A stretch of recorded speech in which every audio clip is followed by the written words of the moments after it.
Alright, so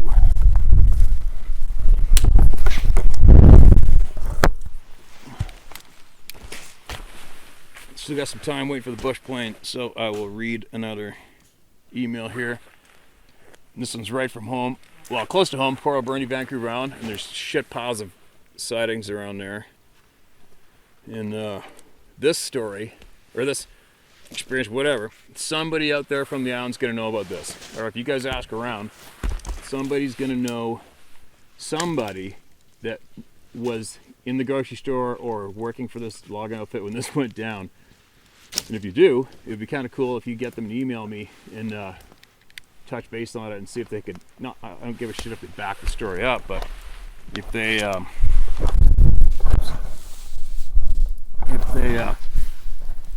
somebody's gonna know someone who knows this story. All right, now listen to this one.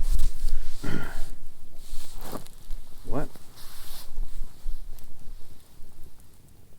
Oh, weird. This camera tipped the challenge. All right. Hello, Steve. I've been a follower for a while now and have related my personal experiences in a previous letter. I guess it was published in your book, as I was contacted by a reader from North Carolina who wanted to talk about Sasquatch, and we're enjoying our chats. And you guys, I'm going to caution you guys about people contacting you after your story's been heard from me, because there are some dark pricks out there who want to find out more details than they should probably be allowed to have. I'll touch more on that later on, but just be cautious when strangers contact you after you've shared your stuff through me, all right? Because there's some people out there doing some shitty stuff. But anyway, here's a story I heard back in 1971 while working in Port Alberni, BC. They may not mean anything, but maybe one of your readers can add to it, and that's what I'm hoping. In those days, Port was all about fishing, logging, and the pulp mill, as I'm sure you know. One day while at work in a local grocery store, I noticed an excitement among the customers, and as this was around the time the old Barclay Hotel burned down, I was curious as to what was causing this new fuss. I stopped a lady shopper, and this is what she told me. One of the logging crew employees had stayed late at their work site, so he was last to leave and was speeding a bit headed back to town. He came around a corner and slammed into a Sasquatch, smashing the front of his truck. He stopped and was getting out to take a look when he noticed this creature was not alone, so he took off back to town. Upon returning to the work yard, a group gathered to hear his story and were preparing to head back to the accident scene when the foreman showed up. The foreman apparently put a stop to the idea of returning to the spot where this happened and told the loggers to keep their mouths shut. He then called in an excavator and had the truck crushed and buried.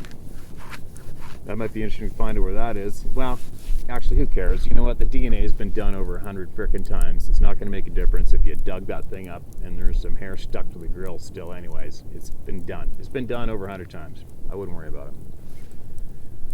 Being a small town, word got around fast. As for covering up, keep in mind this is right around the time thousands of acres of forestry land was being set aside to protect the spotted owl. So good reason to shut this down.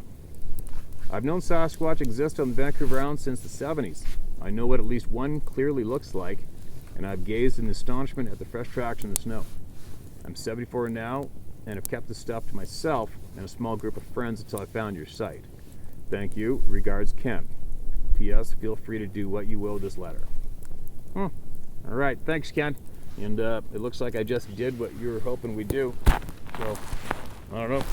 Maybe somebody's going to email me later on and I can tack on some more info related to that one, I guess. That's kind of different, eh? Yeah. There's been a lot hit by cars. Oh, here's one. All right, here's another from BC. My knees are burning off almost. All right, listen to this one. Dear Steve, thank you for taking the bull by the horns of this topic by giving good, down-to-earth, good people a platform not only share their story, but also by creating a medium that can help people cope with their own experiences. I've always had a special connection and respect with nature and all the spectacular power, wisdom, and unknowns she holds. I also have been given the gift of discovering signs from nature where those who have transitioned to help those people that they feel if they have been left behind with their own grief. Please trust me when I say there is tremendous beauty in this, but it comes with dedication to want to make our world a better place, and it's no coincidence that the foundation of all this connectivity is through nature. Oh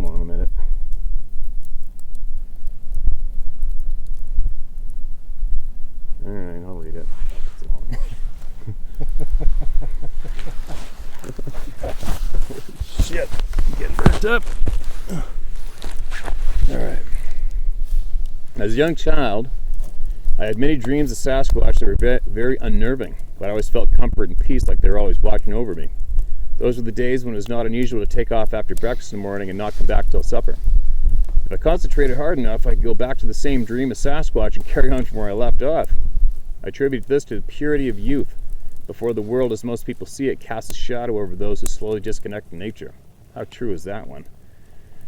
How absolutely wonderful it is at 55 years old to still go for a walk in nature and turn over rocks, pull bark stumps off, find your own walking stick, etc. I'm so proud to have taught my son this, and at 21 years old, we still take the time to explore, even while hunting, fishing, or hiking. This brings me to my first experience. My wife, son, and I were on our way back from an extra long weekend at our hunting camp. It was late October, and there was no one else in the entire valley. It was late afternoon, and we'd just seen a rabbit, already getting its white hair, run across the road. We had seen many that weekend, but for some unusual reason, I stopped the truck and grabbed my 6 to 7 year old son, and we just walked off the side of the road into an area that I knew was a quiet, nice, damp, and quiet, no guns. No. Into an area that was quite nice, damp and quiet, bracket, no guns.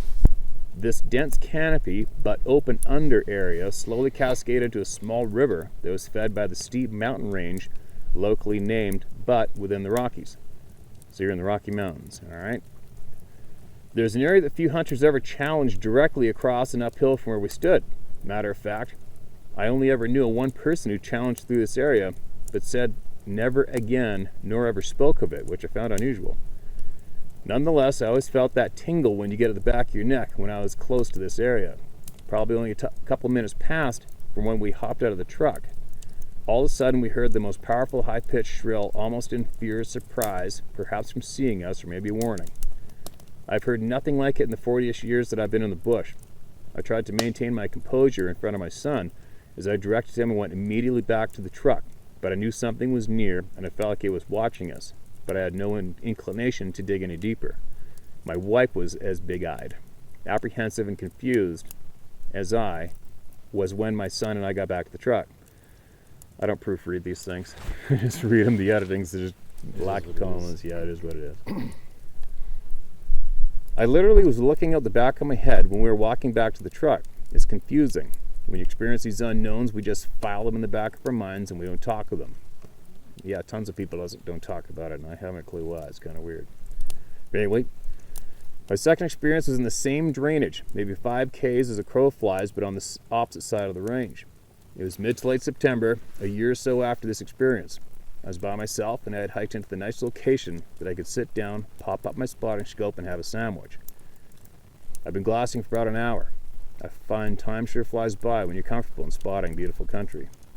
There was a long green slide with sparse alpine either side that gradually uphilled into some very steep but green terrain before you were rocked out. This is where we usually see the big muleys this time of year. I was ready to wrap up and decided to glass another location, which you typically never glass, as it's just a dry rock outcrop with no feed with a hot southwest exposure. I had to shake my head and rub my eyes, and when I thought what I had seen was a large man/hunter sitting down on a rock, but strangely dressed all in black. It would be about a 2-hour chew just to get there. That must be a 2-hour climb just to get there. Where he was, if he could actually even get there. I still couldn't believe it, but when I looked back, it had disappeared. I then scanned the area hard, but nothing, as I couldn't believe what I'd seen. I tried to gauge the size of the hunter that was dressed in black. After about a minute comparison to the size of some adjacent trees, trunks, branches, etc., I soon calculated that this was no hunter at all. As he, as he would have had to have been what I conservatively estimate as 9 to 12 feet tall with 16 to 20 inch diameter thighs, dressed in black with no backpack or a gun. Strangely enough, I felt it had watching me before I'd even seen it, and decided to disappear before I could take a closer look after my disbelief of what I'd just seen. Now, this third experience may sound very strange. My wife, my son, and I were trolling a Ford Fender. My wife, son, and I were trawling a Ford Fender and a dry fly in the late afternoon. The sun was about an hour before it was blocked up by the mountain peaks. It was about one of those times when the lake was like a sheet of glass. You could see the smoke pipes from the camps lighting up around and across the lake. And you could hear the voices, but not make out what they were saying, reverberate over the water. We made our last turn to head back to the boat launch, and we're just off and beside a steep rock face that plunged deep into the water. My wife suddenly said, "Hey, what's that on the rock face right there?" And she pointed. We could only get to about 150 feet from it. Believe it or not, it was what my son termed, quote, "It looks like a big turd, Dad," end quote. As sure as I'm writing you, it in fact was exactly that. There was no way humanly possible without rappelling from the top that you could get to it either. And you could not park your ass over the rock face above and land it where it was without a big splat or where it was located. Whatever planted this there was not your average sized person either, if you catch my drift. This is only about 10 kilometers from my first experience happened. It's a little different, eh? Okay, I'm gonna go ahead and take a dump off this cliff right here. Shit happens. Over the years that we've spent in that area, we've run into 2 different parties, non-related, and at 2 different places, but both coming to look for what one party said was Bigfoot and the other party said was Sasquatch. The second party was about 5 or 6 younger men who had been thinning trees in an old burn and had seen something they could not explain, so they wanted to go explore, but with numbers. We've also heard stories of very large rocks landing near boaters on the lake, where we were told by virtue of the size and the rock it was not humanly possible to throw them as far. If you'd like pictures of this area, I'd be happy to share them with you. I can tell you it's in the southeast corner of BC, and we often refer to it as the Serengeti in North America, given the diversity of the wildlife within this haven. Thank you again, Steve, for your time and sacrifice and likely money out of pocket for helping those of us who generally can't find peace by going back into and reunite with nature that helps us find the solutions to navigate our daily challenges. Your practical but proven approach and how you portray yourself, which represents who and what you believe, is genuinely appreciated. And your dedication is very motivating. I hope to meet you one day, sincerely, and you left your name out.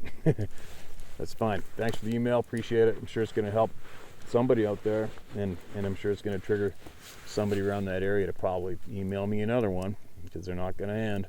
And I guess there's one thing to be thankful of, is that you didn't look over to see that turd falling off of the cliff from the butthole. Right? Who needs to see that when you're trolling And you weren't the target. when you're trolling a dry fly across the lake?